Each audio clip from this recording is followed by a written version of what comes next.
Hey everybody, Trey here. Welcome back to this update on the forecast for our multi-day stretch of severe weather that is expected to peak today and tomorrow across the central U.S. The SPC has upgraded both days to an enhanced risk level 3 out of 5. For today, Wednesday, March 13th, I'll zoom in here for you to show you the risk areas a little bit better. We have an enhanced risk level 3 out of 5 in the orange shaded area here. So basically parts of northeast Kansas into west central to northwest Missouri. That does include the Kansas City metro area. So all of Kansas City under the gun today. And also places like Topeka, Manhattan, Kansas under the gun for our severe threat today. That greatest severe threat today. Slight risk surrounds that. We do have a marginal risk that extends southward along the dry line into central and eastern Oklahoma. We'll talk about this much more conditional threat along the dry line in just a second. We talked about it in our previous video a couple days ago, and we're still seeing some of those same concerns with this particular setup down along the dry line. But our main risk does look to be up in that northeast Kansas, western Missouri vicinity surrounding the Kansas City metroplex. All hazards on the table for today. Tornado threat is there, 5% tornado risk along the warm front across northern Kansas into that western Missouri area. The main threat today is going to be large hail, however. 30%, 15 and 30% hatched areas there across northern Kansas into western and northwest Missouri. So we could see some pretty large hailstones up there as those storms get going this afternoon into the evening. And we also have a damaging wind threat as well. Then we move into tomorrow, which we also have an enhanced risk out for, level 3 out of 5, from far southeast Oklahoma into western Arkansas, surrounded by a large slight risk up into the Midwest, down to the south into northeast Texas. So a very expansive risk area for Thursday's threat, but our greatest severe threat does appear to be in that eastern Oklahoma, western Arkansas corridor. A couple days ago, we thought this was going to be more of a bimodal threat, with a threat up in the Midwest and one down here in the Arklatex region. That is since shifted a little bit, still expecting storms here within the expanse of the slight risk area all the way up into the Midwest, but it does look like a lesser threat up here and perhaps a greater threat down here than what was previously anticipated across the southern portions of the risk area. We have a tornado threat, 5% tornado risk there, coinciding with that enhanced risk area stretching into the far northeast Texas region near Paris, northward into eastern Oklahoma and western Arkansas. Large 2% area elsewhere within the broader risk. But again, large hail going to be the main threat tomorrow. 30% hatched area there for the enhanced risk portion of the event, with a potential significant area all the way up into the Midwest and down into northeast Texas. So the potential for large hail certainly is there with tomorrow's event as well, as is damaging wind. So all hazards threat on both days. Each day has its own quirks and whatnot. We're going to dive into the setup now, take a look at today very closely, see some of the drawbacks to the dryline setup and why that northern Kansas corridor is going to be our favorite corridor for severe weather today, and then we'll take a look at tomorrow's threat and decipher it as well. So let's go ahead and get started. Let's jump right into our SPC mesoanalysis data. Here we are at 500 millibars as we currently stand, and we've got some pretty nice troughing entering the western portion of the country. This is that big old trough that we were talking about a couple days ago that is expected to really cut off and becomes almost stationary here across the desert southwest, with just a broad belt of southwesterly flow ahead of it. Now, we have seen a little bit of evidence of a bit more curvature in the flow making its way into the central plains this afternoon, a little bit of a lead shortwave out here associated with the belt of stronger flow emanating from this trough. That is expected to be the case today, and that is going to help us out a little bit with the overall synoptic scale forcing for ascent in this regime to get storms to go. We're going to have those surface features as well that are going to be pivotal in this setup, but our synoptic scale forcing for ascent is going to be associated with this little bit of curvature in the flow and this strong belt of flow that will impinge upon the central and southern plains here in the next several hours. Now, not a very highly amplified trough here, this lead shortwave, but we do have fairly nice defluence aloft, and we'll go up to our 300 millibar map, and you see here pretty nice defluence already starting to overspread the region.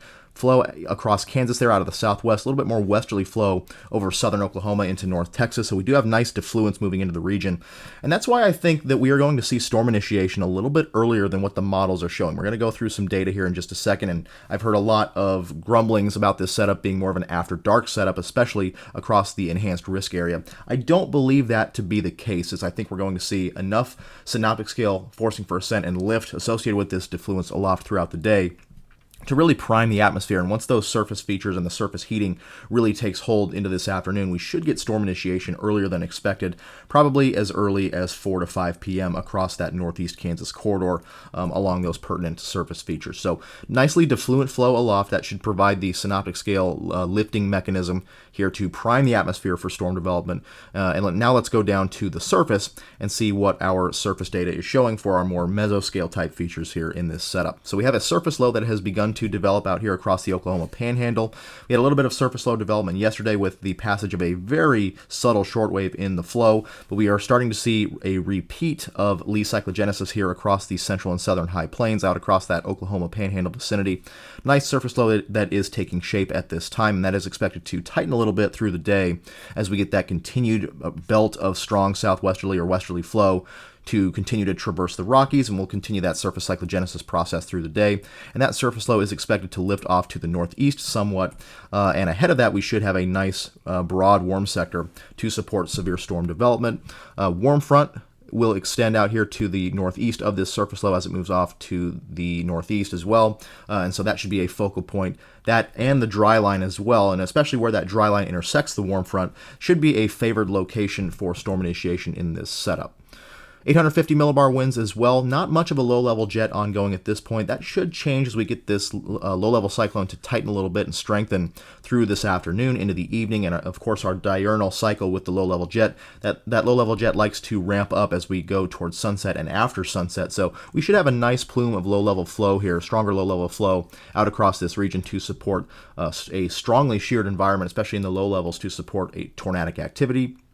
And continue to pump that moisture northward, which is what we're going to need in this setup. Let's take a look at our raw surface data here. We'll start off with our southern plains sector, and you see that we do have 60s dew points starting to creep into Oklahoma here, almost to the Oklahoma City metro area. We have 60s dew points at this time, low to mid 50s up here to the Kansas-Oklahoma border region. Up in our target area, though, we are only seeing low 30s into the low 40s at this point. So we're going to need that continued transport of moisture northward throughout the day, and we should get that given that this surface low is developing and is expected to tighten up a little bit, allowing that low-level flow to strengthen and back a little bit as we go through the day. That should help get at least upper 50s dew points up into the enhanced risk area by this afternoon. And of course, as we know, this time of year, you don't need 65, 70, 75 dew points to get severe weather. So we should have adequate enough moisture making its way northward into that northern Kansas corridor to allow for severe storms going on into this afternoon and evening. Farther down to the south, we will have a little bit richer moisture, but as we talked about in our previous video, the quality of that moisture is a little bit in question. And again, we're going to have that dry air aloft that has been funneling into this region on the westerly to southwesterly mid-level flow. We go back to our 850 millibar map here, and we see that flow still out of the west-southwest across this area, across Oklahoma. That is shunting all of this dry air into the region. We'll take a look a little bit more closely on our model data, which shows it a little bit better. But as we talked about, dry air is situated out here to the west. Westerly to southwesterly mid to low-level flow has really been pumping that elevated mix layer and that dry, well-mixed warm air aloft into this region, and that is going to be, I think, a very much a concern for as far as thwarting storm development along the dry line this afternoon. I do expect we'll probably see a few updrafts go up along the dry line. We do have favorable synoptics in play, but I think they're going to tend to be more turkey towers. In other words, they'll kind of get shredded as they go up, and they won't probably produce much in the way of precipitation at all, let alone severe weather. So we'll go into that a little bit more in depth later, but that's my feeling on the dry line at this point. I do not believe storms are going to fire all the way south into Oklahoma, but if a storm does fire, the environment should be favorable given strong deep layer and low-level shear associated with the strengthening low-level jet with time.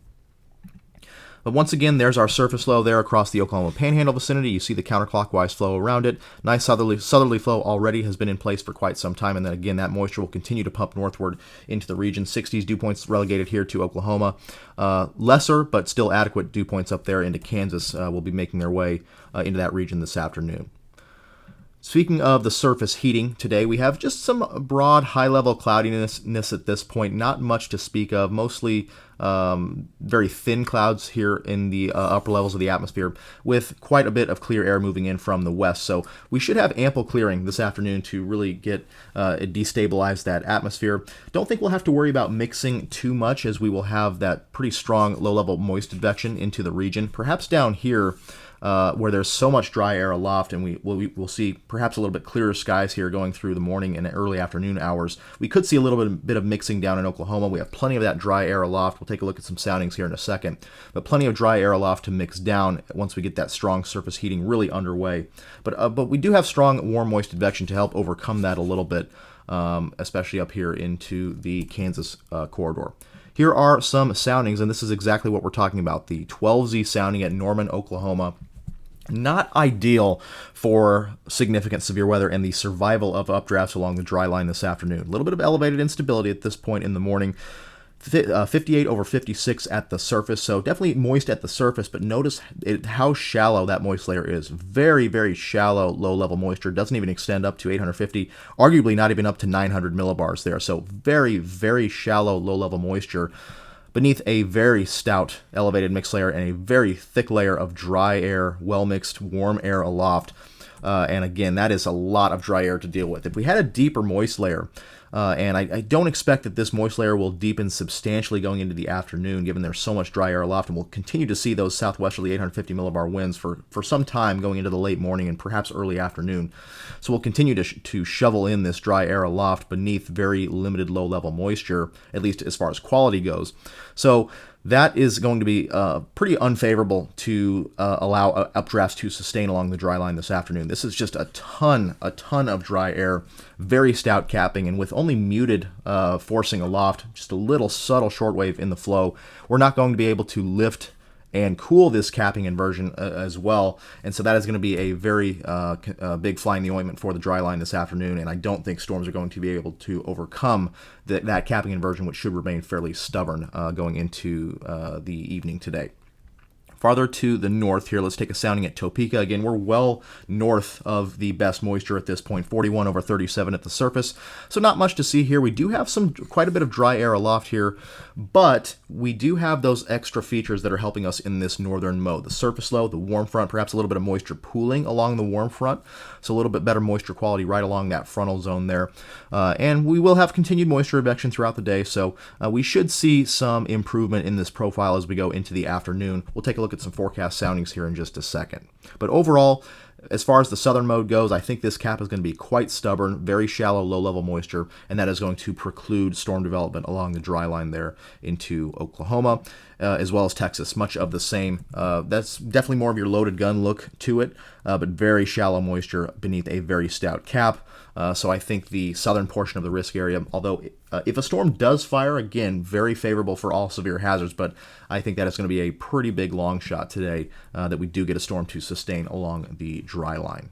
All right, let's dive into some model data now. This is going to be the 12Z NAM coming in hot off the press as we are recording this. And this is how it has initialized the 500 millibar pattern this morning. Again, that troughiness across the western half of the country. And as we go into the afternoon, we'll see that belt of flow start to extend into the plains by, this is 4 p.m. Central Daylight Time, that stronger belt of flow starting to impinge upon central Oklahoma. Nice defluent flow regime across the areas farther north as well, which will help us out. Even though the stronger flow relegated to the south in terms of relative to our enhanced risk area, we will have that strong defluence across the entire region, which will help us out here. And we should have still adequate deep layer shear for supercells up in that northern mode as well. So nicely defluent regime aloft. Here we are back at 500 millibars, and this little lead shortwave belt of strong flow, whatever you want to call it, is going to be well into our region by this afternoon to early evening. So even though the forcing is a little bit stronger, yesterday I made a post about the pros and cons of dryline storm initiation. One of the pros is that we will have a little bit stronger forcing perhaps here down along the dryline, really much closer to that belt of stronger flow aloft as it overspreads the dryline. But that capping inversion going to be very, very hard to break because this is still fairly subtle forcing, not really that highly amplified, really notable shortwave that we might might be able to lift and cool that cap effectively, but that's just not the case here. So even though we do have a little bit stronger forcing, a little bit stronger shear here down along the dry line, still that thermodynamic mess that we saw on the sounding, so to speak, is going to, I think, still preclude storm development. But one of the pros is that we do have a little bit stronger forcing down to the south. Still, farther to the north, we are removed from that stronger flow aloft, but still, we should have plenty of shear for supercells, and the surface features should help us overcome that. So that is our 500 millibar pattern. Let's go to our surface pattern, see how that surface low develops through the day. I'm going to zoom in on our southern plains sector. So there is our surface low at 12Z as it was initialized this morning. Surface low going to continue to strengthen and intensify and move off to the northeast just a little bit, really just kind of meander through the day today, not move a whole lot, perhaps expand a little bit, and I'll move to our central plains sector actually. That might be a little bit better. So here we are. 21Z, 4 p.m. Central Daylight Time today. You see that we have nice backflow here along the warm front. Warm front located a little bit tough to tell here, but probably located somewhere in this vicinity here, if I just had to put a rough guess on it at this point. So our warm front, at least on the NAM, looks to be there, and the NAM probably is a little bit farther west or southwest than some of the other models. Just for kicks here, let's take a look at the RAP, and you see the RAP is a little bit farther off to the east. GFS has been a little bit more progressive as well, so the NAM definitely a little bit farther southwest than what most of the models are showing, and that is a typical NAM bias. So would expect that warm front to maybe be a little bit farther to the north up in here, maybe the Topeka, Manhattan, Kansas area, with the dry line extending up into it. Speaking of that dry line, let's go down to the south once again and look at our dew points. So our 60s dew points up basically to the Red River this morning. They continue to make their way northward, and you'll see those at least upper 50s dew points make their way up into the northern Kansas corridor by this afternoon. You can really see the surface features play out in the dew point pattern here. So here is our dry line. Surface low somewhere back in here. Dry line located back in this area here. Nice little dry line bulge there across the southern Kansas, northern Oklahoma, kind of the Kansas-Oklahoma border region there.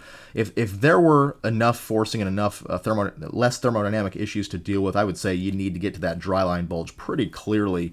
I really like to target those dry line bulges, but today just does not look like that is going to be enough to get a storm to go. So there's our dry line feeding up into the surface low. Warm front looks to be up in this vicinity here where that moisture gradient is. So again, right at that triple point where the dry line and the warm front meet is going to be our area of greatest confidence in storm initiation this afternoon. Again, the NAM is probably a little bit too far back to the southwest, so this is probably shifted a little bit more off to the northeast, but still the idea is the same. Probably from the Topeka area, Manhattan area, down to the southwest just a little bit, and areas to the east along the actual front will be our favorite corridor for storm initiation this afternoon. Again, farther to the south, we will have a little bit better moisture to deal with, a little bit better that little dry line bulge there. I mean, from a storm chasing perspective, this is what you really love to see, but unfortunately it's just not going to be enough to overcome those thermodynamic issues that we talked about earlier. So again, that triple point is going to be our favorite area for storm initiation in this environment. Stronger convergence along that triple point is going to help get storms to go. And then we should probably also see some storms form along the actual warm front itself. So that is why the enhanced risk area stretches back to the east a bit toward the Kansas City area into northwest Missouri. We could see some storms actually on the warm front there, although they may have a tendency to cross the front with time, but still should have a decent window for all of these storms to interact with that warm front and remain in the warm sector here to produce an all hazards threat. So let's take a couple of soundings here. First, I want to take one behind the dry line here in Oklahoma, and then we'll take one out ahead of the dry line. So we're going to look at our dry line setup first to see if we may get a storm or two to fire. So as we talked about in our last video, the way to determine if the dry line circulation itself is deep enough to support storm initiation along the dry line is to compare a sounding from behind the dry line to a sounding in front of the dry line in the moist air. So here's a forecast sounding at 0Z, 7 p.m. Central Daylight Time, behind the dry line, so western Oklahoma in the dry air behind it. And you can see that we have a very deep mix layer there, that inverted V profile. So the depth of our mix layer behind the dry line is fairly deep. It extends up to about 700 millibars, a little bit higher than 700 millibars actually. So a very deep mix layer behind the dry line.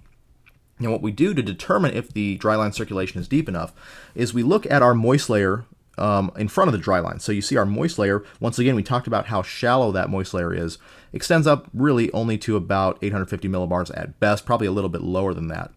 So the top of that mixed layer behind the dry line to the top of that moist layer in front of the dry line is our dry line circulation. And if our level of free convection is within that dry circulation, that level of free convection is the point at which air parcels can rise on their own above the LCL. If that LFC is within the dry line circulation, then our dry line circulation is certainly deep enough to support storm initiation along that actual dry line.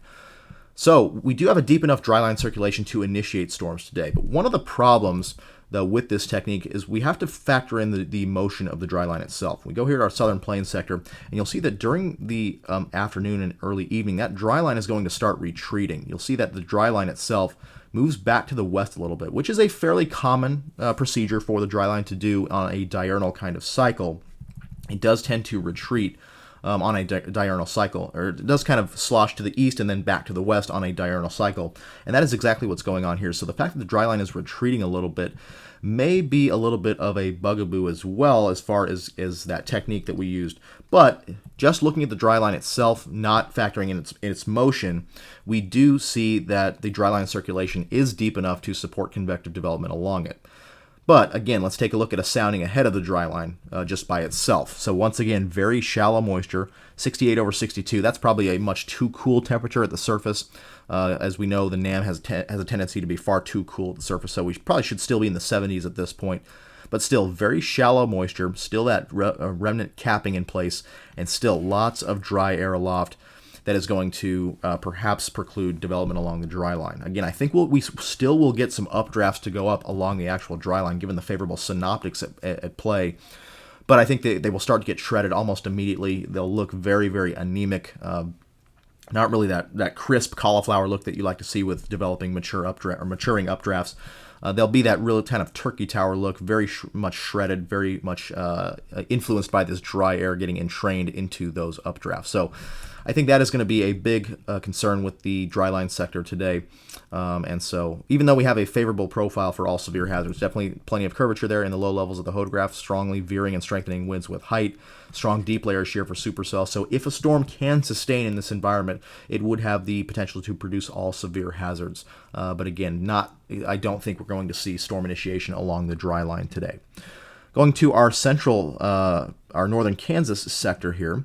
So let's take a sounding. We'll take one here at 0Z up kind of along the warm front, just to make sure where that warm front is. And keep in mind the NAM far too cool here. Low 60s temperatures, that is just not going to happen across that area. Just for giggles, let's go to NWS Topeka and just see their forecast temperature. Sometimes I like to do this to just compare what the forecast temperature is from the NWS to the actual model temperatures. We'll take one here for Manhattan, Kansas. And we'll go through the day. So the forecast high temperature today is 76 degrees. And here at 7 p.m. on the actual model, we're seeing 61 degrees. And by this point, of course, we'll start to see a little bit of cooling as the sun goes down. But still, we shouldn't be cooling 15 degrees in that time. So 61 is just far too low, even though it is just a little bit north of the warm front. Still far too cool there along the warm frontal zone. So let's take a sounding here, kind of along the warm front, and see what it's showing with that bias, that cool bias in mind. So once again, 63 degrees, far, far too cool. But we do see we have a little bit deeper moisture here as progged on the NAM. A lot less dry air aloft here on this particular sounding. A little bit of that elevated mixed layer still in place. But again, if we factor in that we'll have temperatures probably near 70 or just above 70 at this point, this little inversion that you see here associated with that elevated mixed layer probably not going to come into play. So we should have a fully destabilized atmosphere at this point. 1,600 joules per kilogram of mixed layer CAPE, probably a little bit larger given warmer surface temperatures, and a nicely veering wind profile with height. Plenty of deep layer shear for supercells, 36 knots, definitely on the lower end for supercells, but more than adequate to support those supercells, especially with the enhanced shear along the warm front and ahead of the surface low. So plenty of shear for supercells and a nice little bit of curvature there in the low levels of the hodograph, nicely veering and strengthening winds with height. And lots of streamwise vorticity as well. You can see our storm relative inflow, storm relative wind vector, and our horizontal vorticity vector, perpendicular and to the left of the hodograph, very much parallel, those two vectors there, especially through the lowest half kilometer to kilometer of the atmosphere. So lots of streamwise vorticity should aid in tornadogenesis in these supercells, especially if we do have a fully destabilized environment, which I think should be the case. And so we should see the development of supercells by late afternoon, and they should be able to support all severe hazards, probably initially large to very large hail and a tornado threat. And then once we start to stabilize the atmosphere as we go into the evening, we should see that the hail threat will probably take over, and perhaps a damaging wind threat if we get a little bit more interaction among the storms. So very conditional threat along the dry line once again today. Again, that's a little bit stronger forcing aloft. And nice tight dry line down there across Oklahoma would be pros for storm development along the dry line. But again, just so much dry air aloft, such shallow moisture down there across the dry line region. That is going to preclude development along the dry line, I think. And then up here where you have a little bit more help from your warm front and your surface low and that triple point area, that is going to be your favorite corridor for storm initiation in this environment. And the profiles look pretty good to favor all severe hazards going into the evening. So let's take a look at some convection allowing models from this morning. This is the 12Z HER. So this is the 12Z HER, and as you see, we don't have much going on in the afternoon here, and we start to see storm initiation along the warm front there in northeast Kansas by 0Z. So 7 p.m., 8 p.m., quite a bit of activity there in northeast Kansas, the Topeka, Manhattan area into northwest Missouri there along the warm front. And again, I think this is going to be a little bit too late. We just have a lot of bias in these models in the CAMs as far as being way too late as far as storm initiation goes. So I always like to subtract 2 to 3 hours off the actual time of initiation of these storms. So we saw them initiate on the CAMs at about 0Z, so 7 p.m. You subtract 2 to 3 hours, that's 4 to 5 p.m. I think we'll get storm initiation by 4 to 5 p.m. up here along the warm front. Wherever that triple point is going to be our favorite corridor for storm initiation. And just to see where, if the storms are firing actually along the triple point, let's take a look at the HER solution.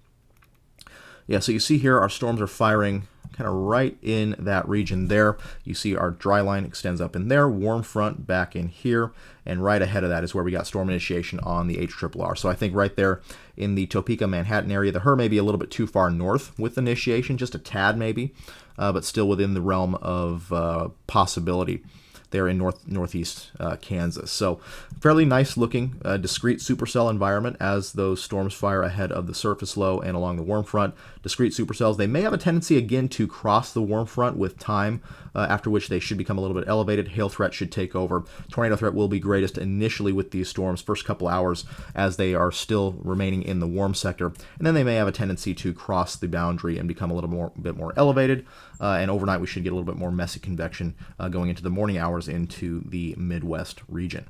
A couple more CAMs here. Let's take a look at the WRF ARW model. Just another CAM that we like to look at. So this is at 0Z, not much going on, activity way to the north of the warm front. I really don't think this solution is going to play out today. This is initially very messy right from the get-go, probably elevated if we were to look at the actual distribution of the surface features. I would suspect that most of this convection is elevated. Yeah, so here you go. The warm front clearly off in this region here, surface low well to the south, dry line there, and the storms are all firing north of the front. I really don't think that is going to be the case. We probably will have a lot of convection north of the front, but I do think we will get some along that triple point along the warm front farther to the southwest that will be surface-based. So I'm going to throw that solution out for now. NSSL WRF model, let's take a look at how that looks. And then let's see, and that has a very similar solution, just not really buying that solution all that much. I do think we will see more supercellular activity that is surface-based there along the front. A couple new CAMs that have been added to the Pivotal Weather Suite. These are called the airmass models. These are experimental models by the NSSL, and they have been shown to do a pretty good job, perhaps a little bit better than some of the other CAMs at depicting storm activity. They have 3 different versions of these airmass CAMs. I'm not quite sure what the difference is between these 3, but if we take a look at the airmass suite here, this is the first airmass variant, and you see that we do get, this is our 0Z run from yesterday. We don't have the 12Z runs in yet, but we see nice development, supercellular development there by 23Z, so a lot earlier than what we were expecting from the other CAMs, and basically going with our conceptual models here and our own forecast. So initially those supercells fire a little bit farther to the south there, probably right on that triple point area. We'll take a look here at the depiction. Probably by it said 22 to 23Z. So you see right there, yep, right on that triple point, dry line feeding up in there, warm front right in there, and that's exactly where we get storms to fire. And again, keep in mind that the warm front will be lifting slowly northward with time, so that should allow those storms to maintain their surface-based nature in the warm sector for a little bit longer before they eventually will probably cross the front. But MPAS model definitely more in line with what we were thinking with our particular forecast. And so those storms should be surface-based and would have that all hazards threat. Let's go to the other variant of the MPAS model. We're spending a little bit more time on the cams than usual, but I just want to show you these new models that have come into our hands here on the Pivotal Weather Suite, and showing you that the cams still have a lot of differences in between them, and that they should really be taken with a grain of salt, and we should be making our own forecast first before looking at the cams. But here we go again. More activity there, pretty much the same as what the other MPAS run was showing. We do have seen a few supercells back here, very close to the center of the surface low, expecting maybe just an isolated large hail threat with those, as the temperature dew point spreads back out to the west are going to be a lot higher. So that tornado threat should be a little bit more limited, but we could see a few supercells develop very close to the center of the surface low, which could produce some isolated large hail. But our main threat, again, is going to be with these near that triple point. A little bit farther south, that would be a little bit farther south of Topeka and Manhattan, and I think that is going to be more in line with what we're going to actually see today. And then eventually they do kind of cross the front, become elevated, a little bit more messy as we go on into the evening. Final MPAS member here. And we're going to see a similar solution, I believe. Yep, there we go. Storms fire right along the triple point there and move off to the northeast. Few hour window of surface-basedness with those storms. More storms along the warm front to the east. As they move off toward the Kansas City area, they do become a little bit more elevated, it looks like, but they would still have that large to very large hail threat as we go into the evening. And there you see 22Z initiation. That's 5 p.m. So I think right about 4 to 5 p.m. is when we're going to see those towers go up and start to actually initiate along that triple point. So interesting solutions there from the cams, and that is really going to wrap it up for today's threat. Once again, I think it's going to be very isolated along the dry line farther to the south. I don't think any storms are actually going to get going. We'll probably see some towers go up, but they'll get shredded pretty quickly. And that main threat, we're going to need that help from the surface low, that triple point, and the warm front up north to have that robust all hazards threat with those storms for a few hours there in that northern Kansas vicinity. One final note here on today's setup. I've heard a lot of talk about how this is a little bit similar to the April 19th, 2023 event where we had a couple tornadoes up there in eastern Kansas, but our main event happened along the dry line here in central Oklahoma. The initial strong tornado near Cole, Oklahoma, eventually moved off. Those supercells moved off and produced tornadoes near Shawnee. Very interesting day, and it is kind of a similar setup in that regard that we had initially. The northern target was expected to be the main threat area with a much more conditional threat along the dry line, and eventually the models did start picking up on stuff along the dry line. Didn't really show that in the cams, but none of the models, if you saw there, had any activity along the dry line to the south, and I think that's exactly what's going to happen. But that it is a very similar in that regard, that April 19th event, but here's the difference. So here we go at 20Z or 19Z from Norman, and you see one of the differences among the April 19th event and today's event is that we had much, much deeper moisture here into this region. The moist layer extended up. Even though we had some dry air aloft with that elevated mixed layer, that low-level moisture was much, much deeper, had much stronger surface heating to help overcome that capping inversion, and we had a little bit better forcing in that environment to help overcome the capping inversion. We also had stronger dry line convergence, and in our event today, you see here we are at 0Z, 7 p.m., not a lot of convergence along that dry line. You really want to see those wind vectors come together along that dry line. That helps enhance convergence along that actual dry line. Here, very weakly convergent dry line, those wind vectors not really coming together all that much, very weak convergence. Whereas these events here, especially the April 19th event, we had a much different situation. So here we are, and you see that, let me go to our surface winds there.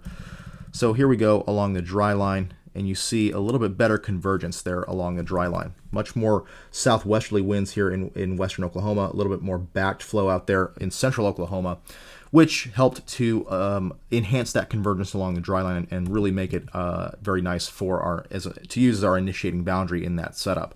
I also mentioned May 17th, 2019, in which we had the McCook, Nebraska tornadoes and a supercell that fired near Forgan, Oklahoma, moved toward the Mineola, Kansas area. And also, that day was expected to be more of a threat up to the north with a much more conditional threat down to the south, only a 2% there.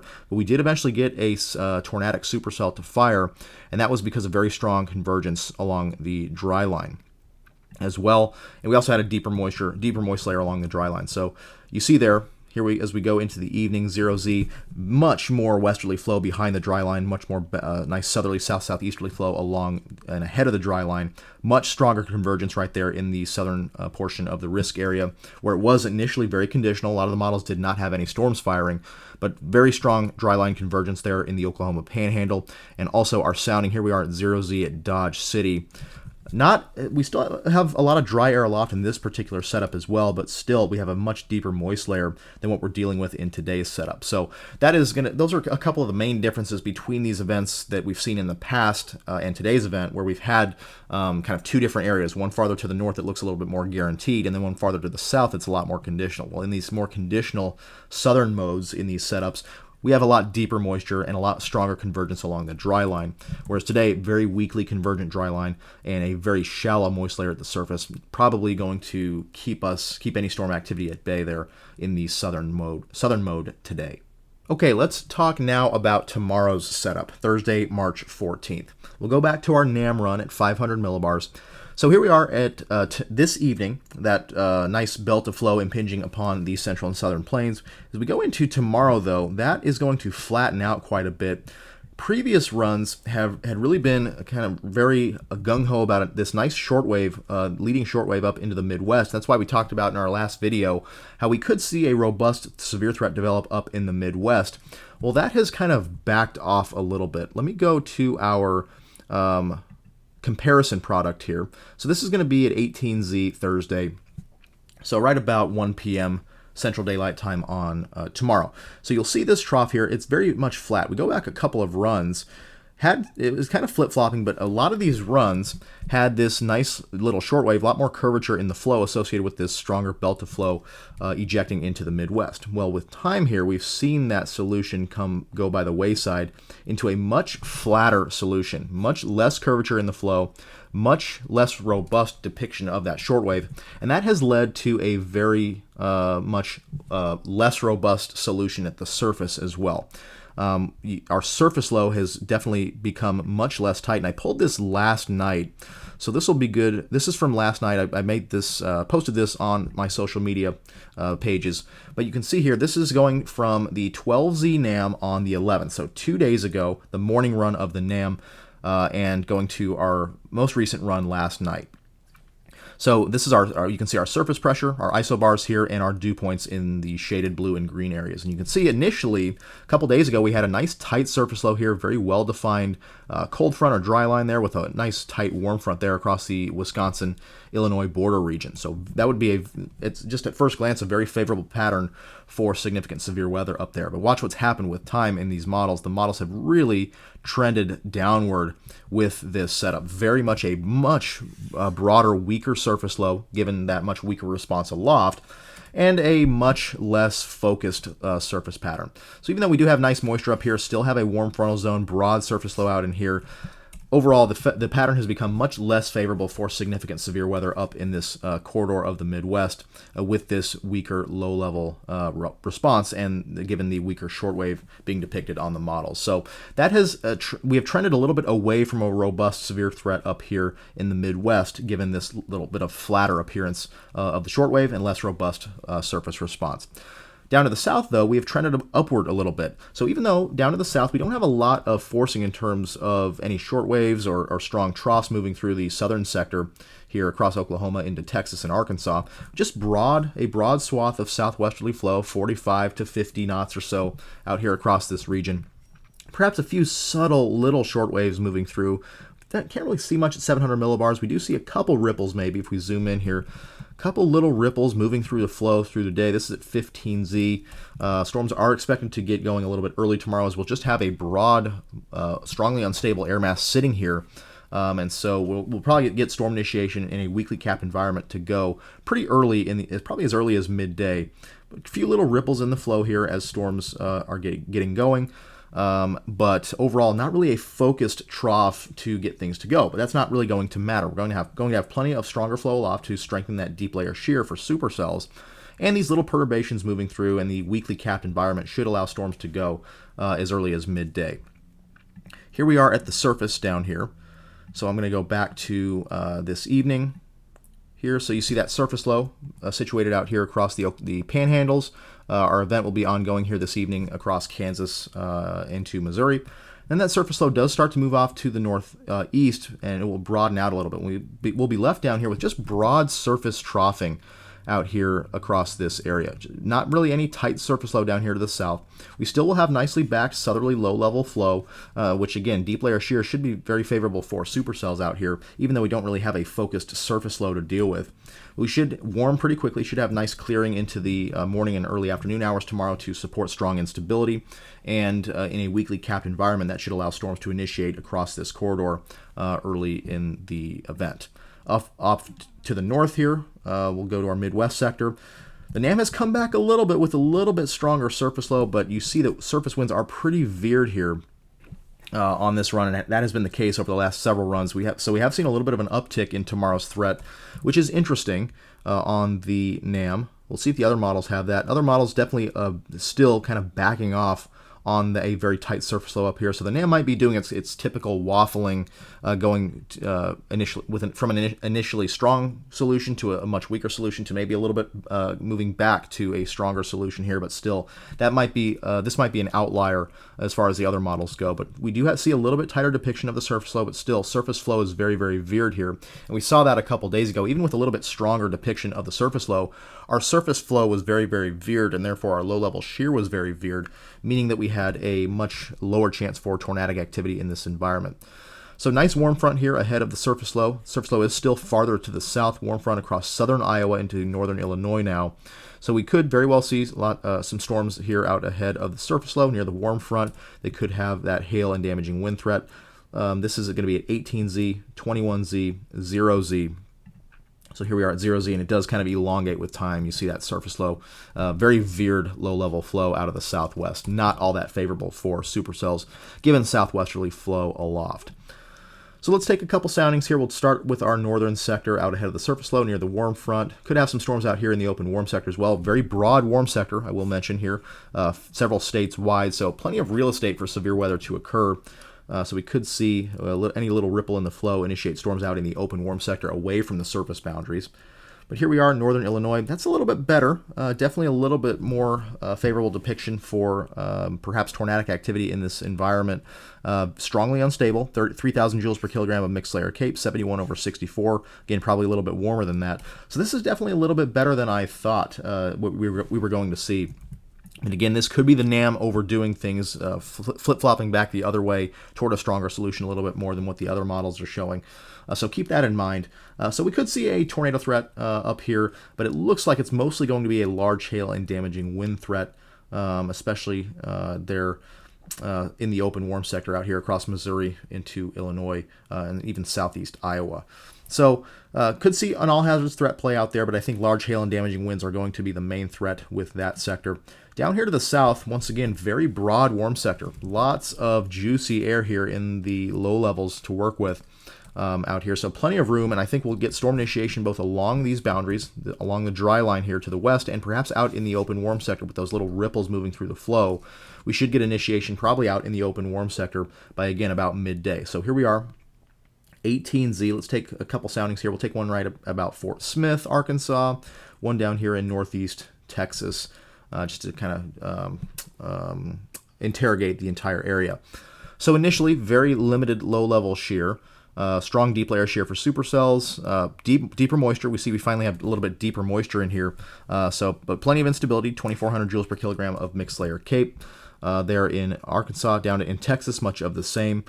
Strong deep layer shear for supercells, plenty of instability to work with, 3,000 joules per kilogram mixed layer CAPE. Limited low-level shear initially, though, should probably allow for more of a large to very large hail threat. That's why we have that 30% hatched hail threat out here. I think that's going to be the main threat with these storms as well. But as I said before, the low-level jet has trended upward in the last several runs. So I'm going to go to 21Z here, and it looks like This particular run of the NAM has a little bit stronger flow down to the south here across the Texas portion of the risk.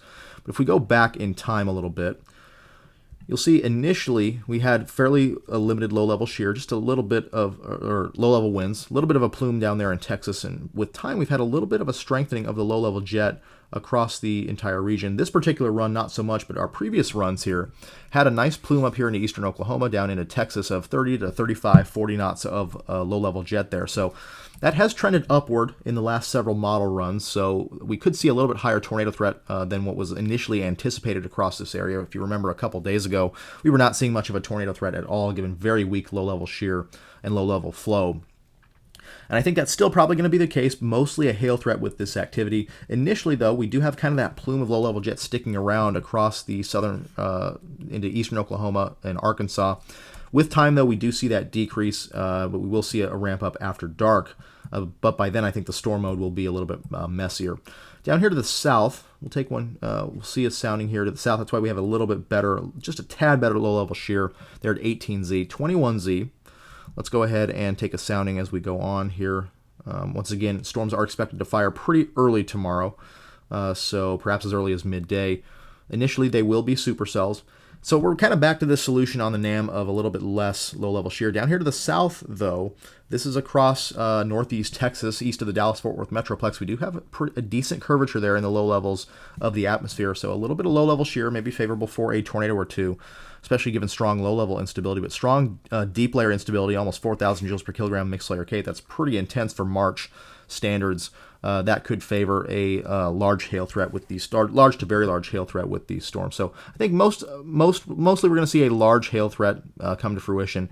Storms should initially be discrete, kind of out in the open warm sector, fairly random initiation, and then eventually we'll see some more storm interactions, especially as the cold front moves through into the evening hours, and that will congeal things into more of a messier linear mode. So still a little bit of uncertainty here in the overall progression of the environment. But we are expecting a very unstable environment to be in place for tomorrow, especially across the southern sector for a potential all-hazards threat, mostly a large hail threat. And then up to the north, still strongly unstable. NAM back to a little bit stronger solution, but I think that may be just the NAM being the NAM. And so probably more of just a hail and wind threat up here across the northern portions of the risk area. So here's our cams, 12Z HER going into tonight. We'll see that activity continue. We do have this to worry about as well. This complex going into the morning across Missouri and Illinois could put out an outflow boundary that may be a focus for storm initiation depending on where it ends up during the day. So we'll have to watch that for sure. Wherever this outflow boundary ends up could be a focus for storm initiation in tomorrow's environment. As we know, outflow boundaries tend to be very favorable for perhaps enhancing the low-level shear and enhancing tornadic activity along them. And you see here, we do see some storms start to fire there initially across eastern Oklahoma, northwest Arkansas, southern Missouri, perhaps along that boundary. And then we see more numerous storms going into tomorrow afternoon. They definitely do become supercellular, so we'll have to watch those for sure for an all-hazards threat. Perhaps mostly a large hail threat, but definitely if they're along the outflow boundary, a tornado threat as well. Then we see additional development going into the afternoon here across eastern Oklahoma, northeast Texas. And so that will be something to watch for an all-hazards threat as well. And then the cold front takes over, and we become very messy as far as storm mode goes going into the evening. How about the ARW model? Once again, we kind of threw this solution out for today's event. But here we are tomorrow. You see that outflow boundary moving to the south, that fine line right there. That is an outflow boundary from the morning convection. So wherever that ends up could be interesting to watch. And we do see some supercells firing up out here across Missouri, Illinois, and then down to the south. Not a whole lot initially. I think that's just too late. So you see, although a fairly quick transition to more interactions among the storms in a messier storm mode, but I think timing is going to be off with this particular model. So we're going to throw the ARW solution out altogether and just kind of wait and see what happens. NSSL WRF, we also did not really like the solution, but much of the same. Quick transition to a messier mode, couple supercells in there initially, but looks pretty messy on the NSSL WRF in the southern mode, not much in the northern mode. And I don't know if the MPAS will go out far enough. We'll see here. But here we are into tomorrow.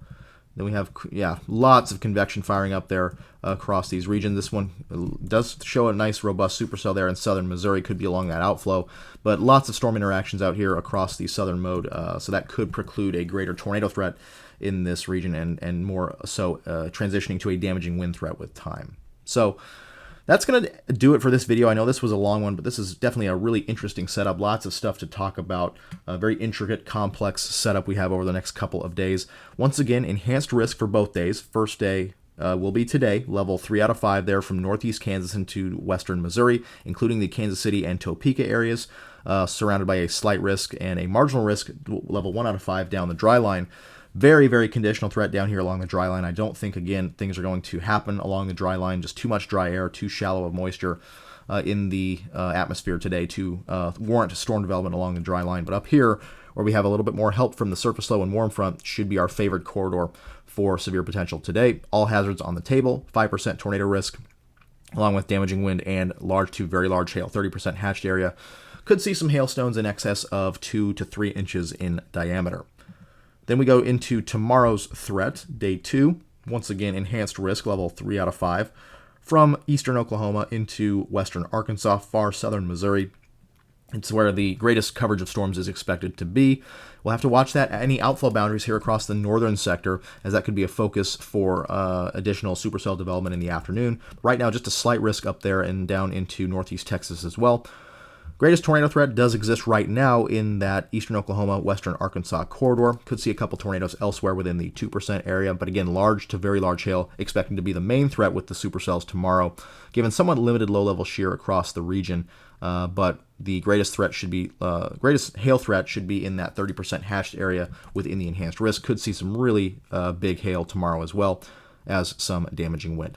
So that's going to do it for this video. Thanks for watching, and we'll see you in the next one.